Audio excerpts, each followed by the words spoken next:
Hello everyone, I am Ayush Narayan Oja, welcoming you all to our channel Chill and Code. Last lecture में तक हमने ऊपर के तीन प्रॉब्लम्स को सॉल्व कर लिया है। मैं इस लेक्चर में दो प्रॉब्लम सॉल्व सॉल्व करूंगा, एक ये और एक हम फैक्टोरियल निकालेंगे किसी भी एक नंबर का,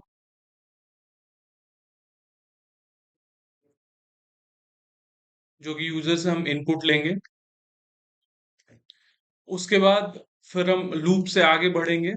तो सबसे पहले देखते हैं कि हम इस प्रॉब्लम को किस तरह से सॉल्व कर सकते हैं। तो सबसे पहले हम क्या करेंगे, एक int n is equal to 0 से इनिशियलाइज कर लेंगे। फिर while लूप की हेल्प लेंगे, while ट्रू। जब तक की कंडीशंस ट्रू हैं तब तक हम n में sc dot next int input लेते रहेंगे और फिर एक कंडीशन लगा देंगे, if n modulo 13 is equal to 0 then break. यहाँ क्या हो रहा है, हम n की वैल्यू को 0 से इनिशियलाइज कर ले रहे हैं जिससे कि कंप्यूटर की मेमोरी में इसे स्पेस मिल जा रही है। फिर मैंने while लूप पे यहाँ कंडीशन लगा दी है ट्रू। मतलब जब तक हम इस कंडीशन को नहीं फुलफिल करेगी ये लूप, तब तक ये लूप रन करते रहेगी। हम बहुत सारे नंबर इनपुट कर पाएंगे इसमें। और जैसे ही कोई भी नंबर जो 13 का मल्टीप्लाई है, मतलब प्रोडक्ट है, वो जैसे ही हम इनपुट करेंगे, 13 डिवाइड मतलब that number divide by 13 is equal to 0। Remainder remainder is equal to 0। तो वहां पर ये जो लूप है वो ब्रेक हो जाएगा। हम इसे कोड करके देखते हैं।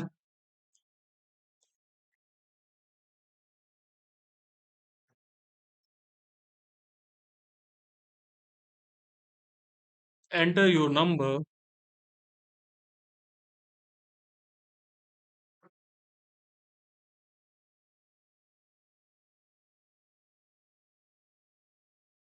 आई एम सॉरी, हमें इस लाइन की जरूरत ही नहीं है यहाँ।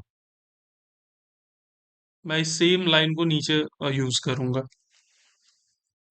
फिलहाल तो हम इंट एन को इनिशियलाइज कर लेते हैं 0 से।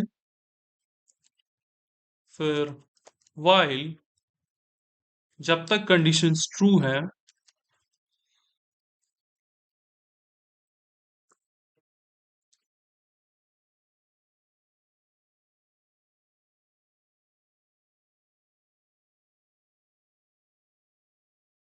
Is equal to S C dot next and.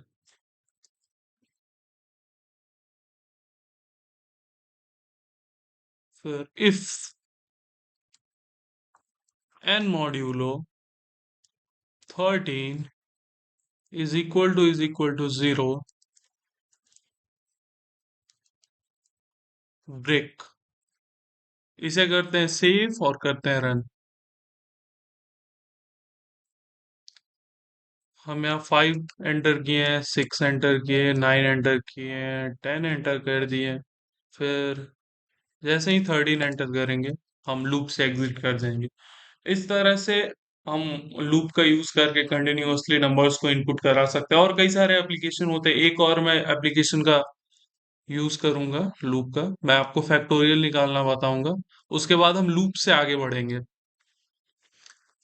Now we are going to find out how we can print factorial of any number in the loop. तो हम इसमें क्या करेंगे, इंटीजर एन हम ले लेंगे यूजर से इनपुट।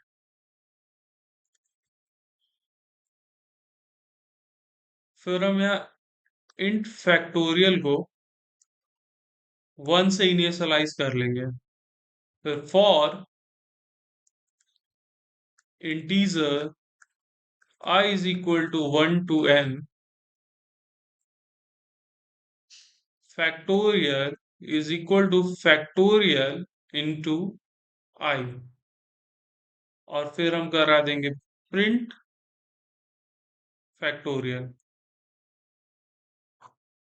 तो यहाँ एग्जैक्टली exactly हो क्या रहा है, यहाँ तो हम ये नंबर से यूजर से इनपुट करा रहे हैं। फिर यहाँ इंट फैक्टोरियल 1 मेमोरी में स्पेस क्रिएट कर रहे हैं। फिर ये जो फॉर लूप है ये 1 से लेकर n तक रन करेगी। जैसे हम 10 ही n को इनपुट दे देंगे तो ये लूप उस चीज को 1 टू 10 तक प्रिंट करेगी। और यहाँ क्या होगा कि इनिशियली फैक्टोरियल की वैल्यू है 1। फिर जैसे ही इस लूप की वैल्यू 1 होगी, सो 1 इंटू 1 इज इक्वल टू 1 हो जाएगी। फिर जैसे ही लूप में आई की वैल्यू 2 होगी तो I into 1 into 2 is equal to 2। फिर 2 इंटू 3 इज इक्वल टू 6। इस तरह से ये चीजें अप टू 10 चलेगी। और जैसे ही लूप टर्मिनेट होगा हमारे फैक्टोरियल का जो वैल्यू है वो प्रिंट आउट हो जाएगा। इसे कोड करके देखते हैं।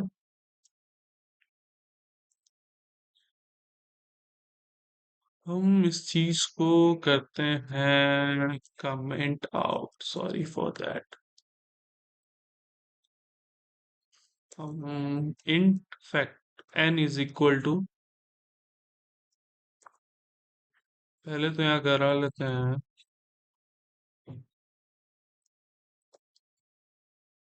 enter your number।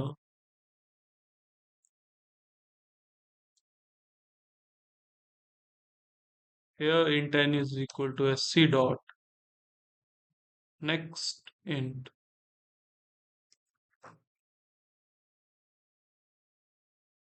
फिर int factorial is equal to, initialise कर लेते हैं इसकी वैल्यू 1 से। for integer 1 is equal to 1 and I is equal to 1, I less than equal to n I plus plus factorial is equal to factorial into I। और फिर हम अपने क्या कर लेंगे, फैक्टोरियल को प्रिंट।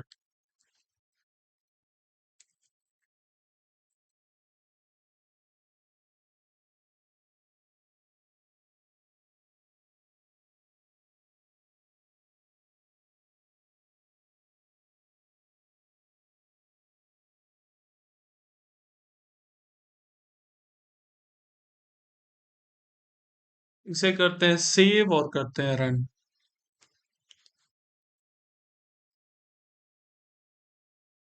सो हम यहाँ पर 10 को इनपुट करते हैं तो ये आ गई फैक्टोरियल की वैल्यू। जिन्हें फैक्टोरियल के बारे में नहीं है या जो, मुझे लगता है सभी को पता होगा फिर भी मैं बता देता हूँ। फैक्टोरियल को हम कुछ इस तरह से रिप्रेजेंट करते हैं और ये होती है मल्टीप्लिकेशन। जैसे 10 फैक्टोरियल है और हम इस तरह से फैक्टोरियल को रिप्रेजेंट करते हैं तो ये इसकी वैल्यू कुछ ऐसी होगी, 1 into 2 into 3 into 4 into 5 up to 10। तो हम यहाँ पे लूप्स को अब खत्म करते हैं और आगे की तरफ हम आगे के टॉपिक्स को कवर करेंगे। Till then keep learning. Please do like and subscribe the channel and give your valuable feedback in the comment section. Thank you all.